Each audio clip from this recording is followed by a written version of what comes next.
this is just what happened last night. Yeah, the We worst got a one. deal. No, it was the 250th anniversary Atlantic magazine. It's really got amazing stuff. I just found like a copy of the Declaration of Independence in some Duke's library in England, and it turns out like he was secretly this like anti-monarchist revolutionary who wrote all these tracts that inspired Thomas Jefferson.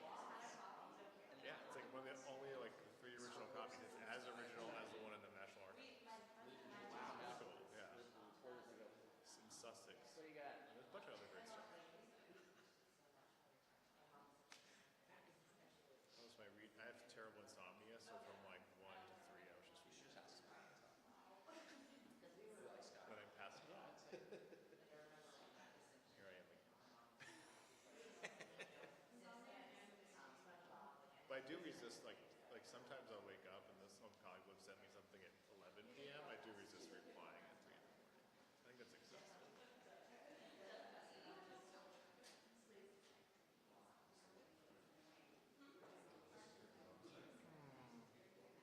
Did you write anything from yesterday? I made some calls. So I think I'll have something on Monday. But nothing from what he said. Something from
Morning, everyone.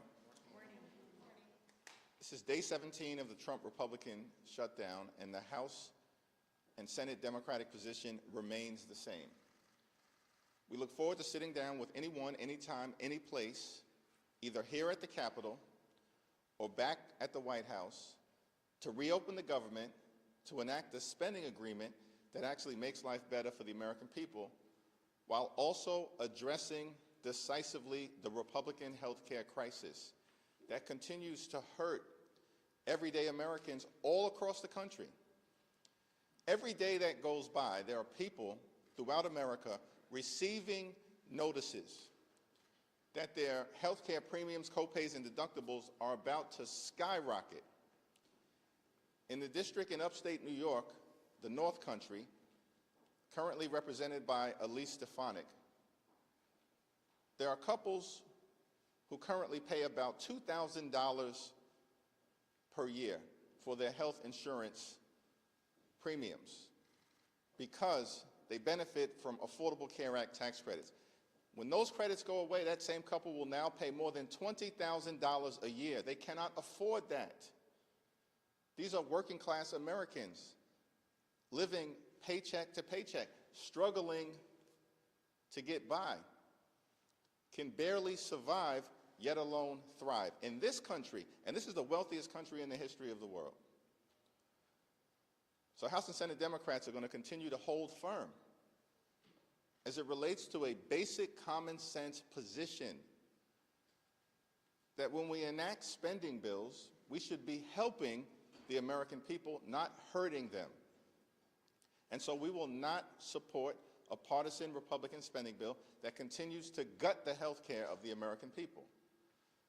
But we will continue to extend that offer to our Republican colleagues and to President Trump and members of his administration. Let's sit down in good faith to reopen the government, to stand by our hardworking federal employees, to enact a spending bill that actually improves the quality of life of the American people, and to address the health care crisis that Republicans have created, devastating people all across the country, including in rural America, in black and brown communities all throughout America, in urban America, in the heartland of America, and in small town America.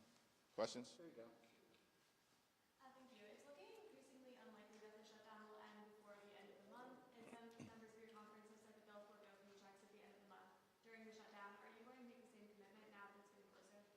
We have a caucus meeting later on today. I think that's going to be one of the issues that we'll discuss. You are demanding that Grijalva be sworn in this afternoon. If she is not, what are you planning on doing, and are you going to be there for the proposal? All options are on the table with respect to Representative-elect Adelita Grijalva. It's shameful that she has not been sworn in because Speaker Johnson and House Republicans apparently want to continue to hide the Jeffrey Epstein files from the American people. This has gone on now for weeks. And so it's my expectation that if she is not sworn in today, during the pro forma session today, as the Arizona Attorney General has made clear, expect swift and decisive legal action. Following up on Grijalva, did you hear back from the Speaker in response to the letter that you sent him yesterday? I have not heard back from the Speaker yet, but House Republicans and Senate Republicans have gone radio silent since the Oval Office meeting that took place about 3 weeks ago because they have no defensible position. Their position is, we want to continue to benefit the wealthy, the well-off, and the well-connected, and promote the lifestyles of the rich and shameless. That's the Republican position. That's what they did with their one big ugly bill. Largest cut to Medicaid in American history, devastating people across the country, ripping food from the mouths of children, and they did all of that so they could reward their billionaire donors with massive permanent tax breaks. And now with the Affordable Care Act tax credits expiring, they have zero interest in spending a dime to help out working class Americans. By the way, same group of people that found $20 billion, matched by another $20 billion, that the American taxpayers will be on the hook for $40 billion in total to bail out Argentina, and they can't find a dime to protect the health care of the American people? This is extraordinary stuff. And no word from the Speaker about any of it, because they just continue, unfortunately, to be rubber stamps for Donald Trump's extreme agenda. Leader Jeffries, food banks are preparing for a surge. Federal workers are missing their paychecks, and millions of Americans could soon lose out on their food assistance. So at what point does this shutdown become too painful to continue these healthcare demands? Well, we need to reopen the government, and we need to reopen the government now. Part of the problem is that House Republicans are nowhere to be found. Literally have been on vacation for 3 consecutive weeks, have canceled votes for 3 consecutive weeks. They are in the Legislative Witness Protection Program. No one can find them here in the Capitol, and no one can find them in their districts. They're not holding town hall meetings. They're not visiting federal employees. They're not engaging with their constituents. They've been on vacation for 3 weeks, House Republican, in the middle of a shutdown. And so what we need is for them to come back to work so we can work this out, reopen the government, stand by our hardworking federal employees. By the way, the Trump administration this year, before the shutdown, has forced out over 200,000 civil servants. That's before the shutdown. So they've already been targeting viciously and maliciously federal civil servants, undermining the ability to provide services to taxpayers in an effective and an efficient way. And so cruelty has been the point for this administration. We know this because the OMB director said his goal was to traumatize federal workers and thereby traumatize the American people. That's their words. Paul? Do you have any information or update or anything about this bizarre happenings with flags and maybe one flag and a swastika and now potentially more flags? Has anybody given you any information about that? We've not gotten any information specifically from the Speaker or from House Republican leadership, although it is a matter of deep concern. Like, we've already seen a rise in political violence and hatred in America. And then you've got swastikas apparently appearing in the offices of Republican members of Congress. You've got young Republicans engaging in the most anti-Semitic and racist speech possible. Like, this is apparently who many of these people are. They are ripping the sheets off in plain view of the American people. Their words, their actions, revealing themselves in so many different ways. And then you got Caroline Leavitt, who's sick, she's out of control.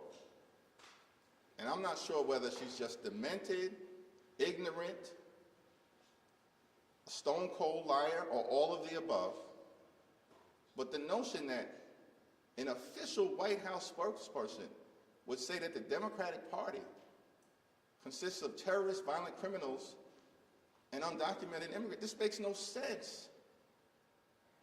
That this is what the American people are getting from the Trump administration in the middle of a shutdown. So their actions continue to speak for themselves, which is why they're on the wrong side of public sentiment. Question on the shutdown. Thanks. Yeah. Thank you. Do you have any comment on the New York City mayoral debate yesterday and how long you're still waiting to endorse or on? Yeah, I haven't gotten a chance to review it. I do expect to speak to the Democratic nominee, Zoran, at some point before early voting. Mr. Leader. President Trump has said he's canceled the Gateway project. He's going to be prepared to slash welfare benefits in his latest comment. Is that even legal, what he's proposing to do, and does that make it harder to resolve the shutdown? Yeah, we're going to continue to stand up for the American people, cancel the cuts, lower the costs, save health care. We've made that position very clear from the beginning, and we're not moving. We're not going to bend. We're not going to break, because it's the health care of the American people that's at stake. And all of these efforts to try to intimidate Democratic members of the House and the Senate are not going to work, because we are on the side of the American people. And much of the action that the Trump administration is taking, of course, is unlawful and illegal. As a federal judge in Northern California found with respect to the dismissals of about 4,000 or so federal employees. That was found to be unlawful.